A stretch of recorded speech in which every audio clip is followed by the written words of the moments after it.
औज़ुबिल्लाहि मिनश्शैतानिर्रजीम बिस्मिल्लाहिर्रहमानिर्रहीम। मोहतरम ख़वातीन व हज़रात, डॉक्टर आसिफ इजहार। आपने अगर अभी तक चैनल को सब्सक्राइब नहीं किया ख़वातीन व हज़रात, तो आपसे दरख्वास्त है कि चैनल को सब्सक्राइब करें और ये वीडियोस जो है ये ज़्यादा से ज़्यादा लोगों के साथ शेयर करें ताकि ज़्यादा से ज़्यादा लोगों को ये इन्फॉर्मेशन पहुँचे और उनको अपनी सेहत के बारे में आगाही फराम हो। ख़वातीन व हज़रात, आजकल जो एक बहुत ही कॉमन मसला है जिसे हम सब का सामना होता है वो है नेक पेन यानी गर्दन का जो दर्द है। ख़वातीन हज़रात, गर्दन का दर्द क्यों होता है, इसकी वजूहात क्या हैं और क्या क्या पॉसिबल वजूहात और क्या क्या पॉसिबल पेचीदगियाँ हो सकती हैं, इस बारे में मैं आपको आज बताने लगा हूँ। ख़वातीन हज़रात, नेक पेन जो है वो एक छोटी सी मस्कुलर प्रॉब्लम से लेके और जो रीढ़ की हड्डी है या जो नेक के वर्टिब्रा हैं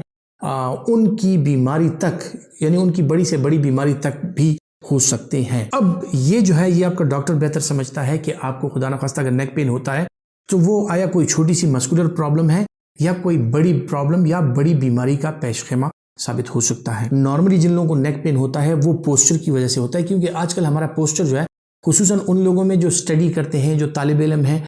या वो लोग जो ऑफिस में काम करते हैं, लैपटॉप यूज करते हैं या वो उनके लिखने का काम ज्यादा है, सो हमारा पोस्चर नॉर्मली नेक का ऐसे होता है जो कि गलत है। हमारे नेक का पोस्चर बिल्कुल स्ट्रेट होना चाहिए। या आजकल एक और बहुत बड़ी बीमारी है जिसको मोबाइल का नाम दिया जाता है। मोबाइल में अगर हम देखें तो हमारे मोबाइल का यूज जो है वो ऐसे होता है कि हम टेक्स्ट करके नीचे की तरफ देख रहे होते हैं, जो हमारी नेक्स जो है वो फ्लैक्स होती हैं। ख़वातीन हज़रात, सही तरीका मोबाइल यूज करने का ये है कि आप अपनी आंखों के सामने मोबाइल को थोड़े फासले पर रख के और अपनी गर्दन को सीधी रख के अपने मोबाइल पे फोकस करें और दोनों हाथों से इसका इस्तेमाल करें। इससे आपके अंगूठे और आपकी जो नेक है उसके जो पट्टे हैं और उसकी जो बोन्स हैं वो अच्छी रहती हैं। इसके अलावा ख़वातीन हज़रात, कॉमनली ये प्रॉब्लम किस वजह से होती है कि अक्सर औकात हमारा तकिया जब चेंज होता है, हर एक इंसान को अपने तकिए के साथ इंतहाई हद तक मोहब्बत होती है, क्योंकि उसका तकिया जो है उसकी आदत के मुताबिक उसके आराम का ख्याल रखता है। सो हर एक इंसान जो है वो एक खास किस्म का तकिया इस्तेमाल करता है। जब आपका तकिए की पोजीशन थोड़ी चेंज होती है या किसी रात आप कहीं कोई और तकिया यूज कर लें या खुदा न खास्ता वही तकिया आप यूज कर रहे हैं लेकिन आपकी नेक जो है उसकी पोजीशन ऐसे आ गई है कि वो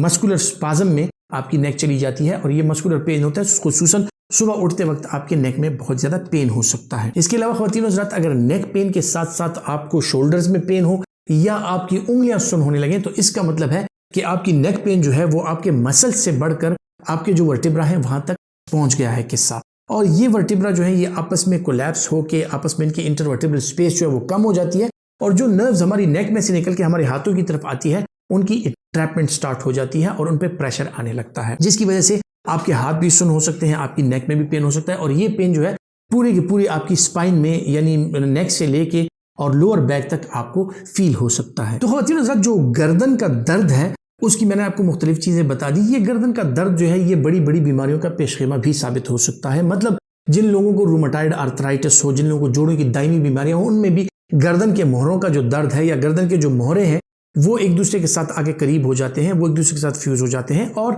रूमेटाइड आर्थराइटिस के पेशेंट में भी गर्दन की जो शिकायतें हैं दर्द की वो आम हो सकती हैं। इसके अलावा जो कॉमनेस्ट चीज है ख़वातीन हज़रात, वो बढ़ती उम्र के साथ साथ जो ऑस्टियो आर्थराइटिस या ऑस्टियोपीनिया का अमल है या खुसूसन जो ख़वातीन में ऑस्टियोपोरोसिस का जो अमल है उनमें भी जो गर्दन की हड्डियां हैं, गर्दन की जो मोहरें हैं उनमें ये डिजेनरेटिव प्रोसेस की वजह से पेन आ सकता है। इसके अलावा ख़वातीन हज़रात, जो एक और बीमारी है स्पाइन की जिसे एंकाइलोजिंग स्पॉन्डिलाइटिस कहा जाता है। एंकाइलोजिंग स्पॉन्डिलाइटिस में जो आपकी रीढ़ की हड्डी है वो कमर की जो मोहरें हैं उनसे लेके जो बिल्कुल एंड तक रीढ़ की हड्डी के आपके मोहरे हैं वो एक दूसरे के साथ चिपक जाते हैं और उनमें जो कार्टिलेज होती है, उनके जो पट्टे होते हैं उनमें खिंचाव आ जाता है, उनमें तनाव आ जाता है और वो कैल्सिफाइड हो जाते हैं और वो बिल्कुल एक बोन की शक्ल इख्तियार कर लेती हैं और इसकी वजह से जो है तो इंसान का जो स्पाइन है वो गर्दन से लेके लोअर बैक तक वो एक बैम्बू यानी एक बांस की तरह हो जाता है, जिसमें फिर झुकना या उसको रोटेट करना या उसकी मूवमेंट जो है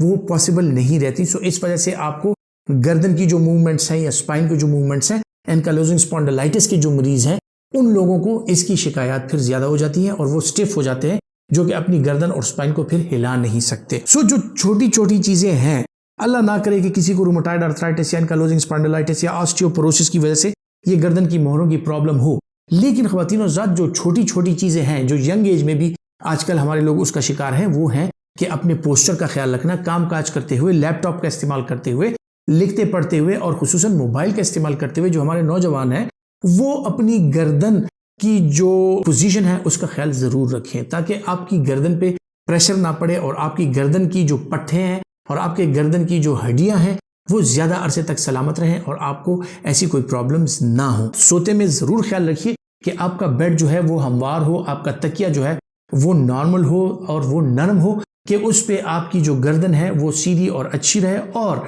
वो जो है कंफर्टेबल और इत्मीनान के साथ, सुकून के साथ रहे। सो पुरसकून नींद जो है वो आपकी इन प्रॉब्लम्स को पूरा कर सकता है। जिन लोगों को ये गर्दन की प्रॉब्लम्स होती है ख्वातीन हज़रात, उनको यकीनन फिजियोथेरेपी से बहुत फ़ायदा हासिल हो सकता है। उनको जो है सर्वाइकल कॉलर्स हम एडवाइस कर सकते हैं कि उनकी नेक या गर्दन की जो पोस्चर है वो नॉर्मल रहे। इसके अलावा ख्वातीन हज़रात मसल रिलैक्सेंट, मुख्तलिफ़ किस्म के पेन किलर्स और मुख्तलिफ़ किस्म की अद्वियात जो है हम इन पेशेंट्स को दे सकते हैं, जो कि गर्दन में जो दर्द है या कमर का दर्द जो है उसमें अफाका हो सकता है। लेकिन सबसे बुनियादी चीज़ जो है वो तशख़ीस है कि किस वजह से आपको गर्दन का दर्द हो रहा है, या उसी तशख़ीस की बुनियाद पर फिर हम जाके उसका इलाज करते हैं। सो आपको मुख्तलिफ़ किस्म की दवाइयाँ जिस तरह के कैल्शियम या विटामिन डी सप्लीमेंट्स, इसके अलावा और मुख्तलिफ़ किस्म की चीज़ें हैं, पोस्चर, फिजियोथेरेपी, मुख्तलिफ़ किस्म की दवाइयाँ वो हम आपको एडवाइस कर सकते हैं। सो ख़वातीन व हज़रात, अपने गर्दन, अपनी मुख्तलिफ़ किस्म के जो आपके